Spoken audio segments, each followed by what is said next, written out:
but could you speak to the size and scope and intensity of this storm compared to what we've seen in the really not even recent past? You know, I've worked for KDOT for 22 years, I believe, if I count right. And this is the worst single event I've ever seen as far as the coverage and the amount of snow that has come to Northeast Kansas in one big mass. Pretty much affected, I'd say, 3/4 of the state anyway, with pretty dramatic impact. And that we just don't see that a lot. In fact, like I say, in 20 years, I haven't seen something of this magnitude. So it's been very, very impactful to, the work we do and try to keep the roads open and the traveling public. And, when you get people stuck in the middle of the road, it just makes everybody's trip terrible. It makes our job near impossible at times. And hence that's part of the reason that we have the roads in a closed state at the moment. What does that mean that they're closed? Because I mean, physically, every access point to every highway in the state, are you going to see a closed sign, or what does it mean when you're putting out that message that the highways are closed? What we're trying to get out to the public is that the roads on the online, it's going to say they're closed. We don't have the physical ability to close off every access point and all that. So we put it out on social media. Folks like you get it out for people to understand that, it's just, we're trying to get people to understand that it's just an unsafe travel situation.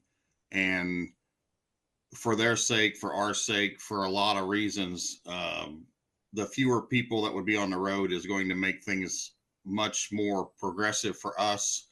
And, the biggest issue we have, honestly, is the emergency personnel, tow trucks, my trucks it's very difficult for us to even get to the locations we need to, whether it be stranded motorists or whether it be, snow buildup on roads, because, if you have a blockage of, trucks, vehicles stranded literally in the middle of the road, we have to work around them. And in some cases we can't. And then it ends up, we don't have a turnaround point and we're stuck just the same as they are, even though we're not stuck.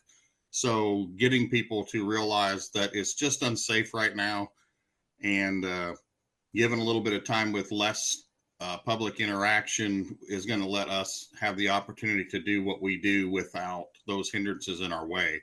And that's going to help us, open these roads back up to where people can start using them again without, as much of a threat.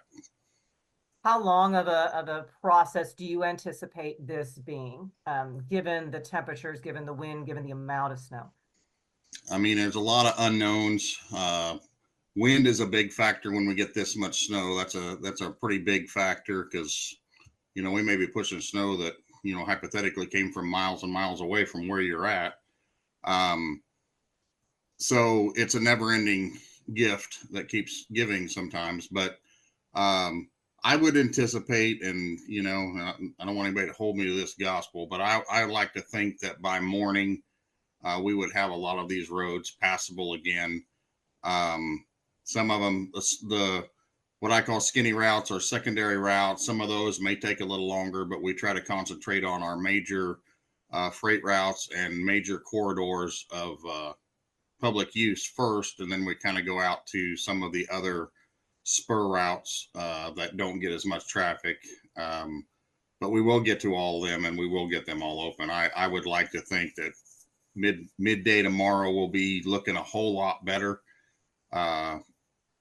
But there's a lot of factors that come into that. The cold, the wind, the fact that we have, upwards of a ½ inch of pack ice underneath this snow, that once we get rid of the snow, we're going to be slick again. So that's another factor. So we just have to work through that and try to do the best we can. And we'll get some material out there to start melting, because it will melt. Even though it's cold, we can get some of this to melt with a little bit of sunshine. Would be just wonderful. But we have to get down to where we have the bulk off. And that takes a little bit of time when you're looking at 15, 18 inches of snow that's blowing. Very good. Are we handling it all with our own crews right now? Have we had to call in anything from out of state, out of area? No, we're staying. It's all KDOT on the KDOT highways anyway. We're trying to keep our crews moving.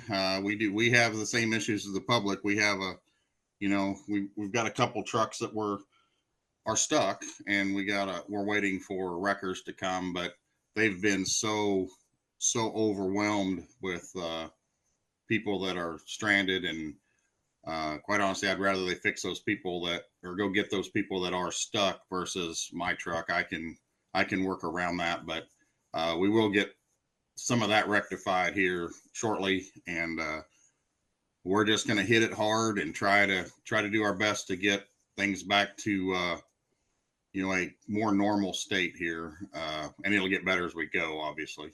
Very good. How big is that fleet and that team that you have out right now?